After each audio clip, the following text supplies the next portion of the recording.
ভাবছি আমার মেয়েটা কোথায় গেল দেখতে পাচ্ছি না, কিন্তু আমার মেয়েটা দেখছি ফ্রিজ খুলে ও ফ্রিজের ঠান্ডা ঠান্ডা হাওয়া খাচ্ছে। তাহলে কিছু বলা যায় ওকে? এই যে ফ্রিজ খুলে কি করছো? হ্যাঁ, ফ্রিজ খুলে ঠান্ডা ঠান্ডা হাওয়া খাচ্ছ? বন্ধ করো ফ্রিজ, চলে আসো ফ্রিজ বন্ধ করবে, চলে আসো। দেখেছো, ফ্রিজ বন্ধ করবে না।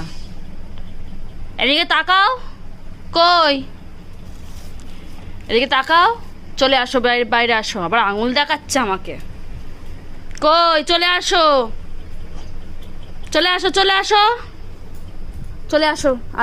আসো করছে আবার। আসো, বেরিয়ে আসো, সবাই কিন্তু দেখছে তুমি দুষ্টুমি করছো।